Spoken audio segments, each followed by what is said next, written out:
Merhaba arkadaşlar. Bu videomda sizlere GIMP'te neon yazı efekti nasıl yapılırı sizlere anlatmaya ve göstermeye çalışacağım. Videoya geçmeden önce videomu beğenirseniz beğenmeyi ve kanalıma abone olmayı unutmayın arkadaşlar. Öncelikle renk skalamızda etkin artalan rengimizi siyah yapmalıyız. Bunu da buradan şu şekilde yapabiliriz arkadaşlar. Ardından dosya menüsüne gidiyoruz ve yeni diyoruz. Burada genişlik değeri 1920 ve yükseklik değeri de 1080 piksel olacak şekilde tamam diyoruz.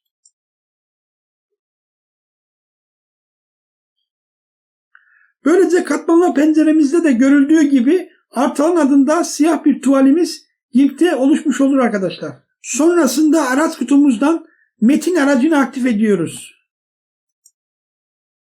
Burada Kunstler Script fontunu seçiyoruz ve fontumuzun büyüklüğünü 1300 piksel ayarlıyoruz.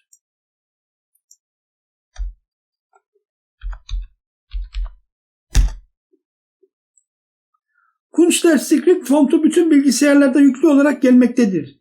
Şayet sizin bilgisayarınızda yüklü değilse aşağıda açıklamalar kısmında vermiş olduğum bağlantıdan indirip bilgisayarınızda kurabilirsiniz arkadaşlar. Tuvalimizin üzerine yazımızı yazmadan önce etkin ön alan rengimizin beyaz rengini ayarlı olduğundan emin olmalıyız.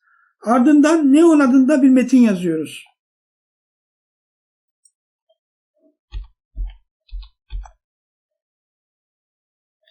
Ardından katman menüsüne gidip içeriye kırp diyoruz. Sonrasında arkadaşlar araç kutumuzdan hizalama aracını aktif ediyoruz ve metnimizin üzerine gelip bir kez tıklıyoruz. Hizalama aracının seçeneklerinden yararlanarak metnimizi tuvalimizin tam ortasına hizalıyoruz.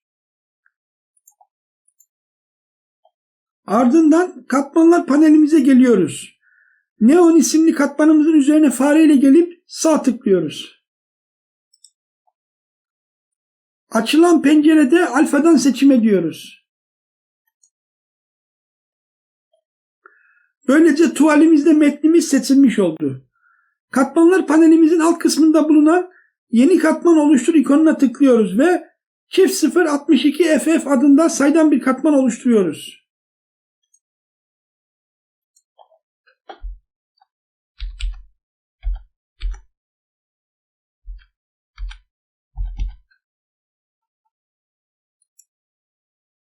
Araç kutumuzun alt kısmında bulunan renk skalasına tıklıyoruz. Açılan küçük pencerede HTML gösterimi yazan yere çift 062 FF yazıyoruz ve tamam diyoruz.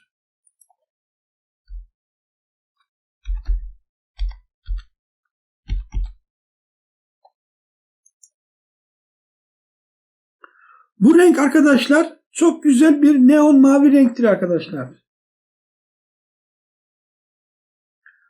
Bu rengi renk skalamızdan fare ile sürükleyerek tuvalimizin üzerindeki seçim bölgesi üzerine bırakıyoruz. Ardından seçim menüsüne gidip hiçbiri diyoruz.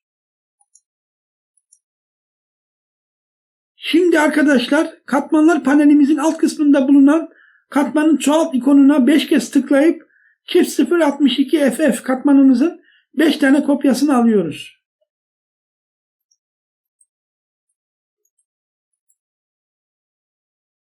Çift 062 FF katmanımızı seçiyoruz ve katman kip ayarını tane birleştirme yapıyoruz.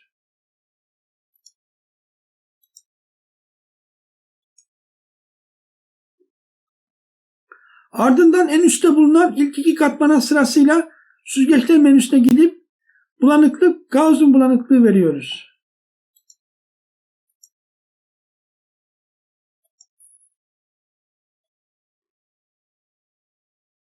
Açılan pencerede size olarak gösterilen bulanıklık ayarını 200 birim yapıyoruz.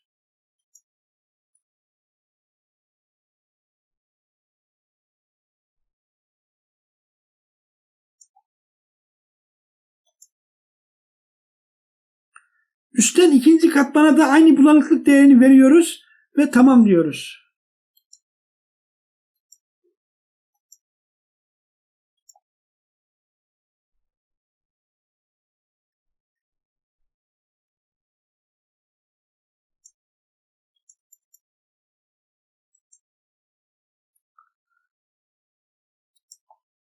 Süzgeçler menüsünde yeniden göster Gauss'un bulanıklığı kısa yolundan faydalanabilirsiniz arkadaşlar.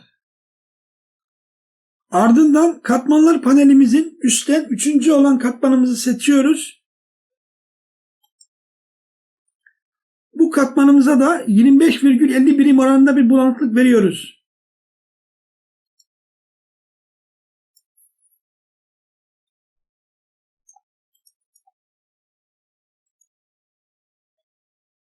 Ve katman tip ayarını böl yapıyoruz.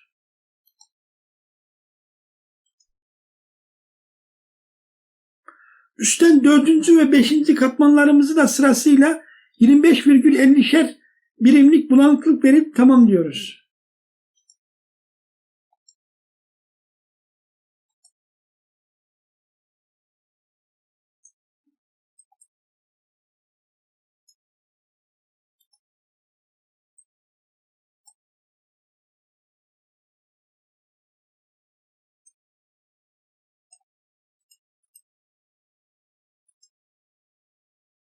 Ve böylece arkadaşlar neon yazı efektimizi tamamlamış oluruz. Çok güzel bir görsel oldu arkadaşlar. Yeniden görüşmek dileğiyle. Hoşça kalın arkadaşlar.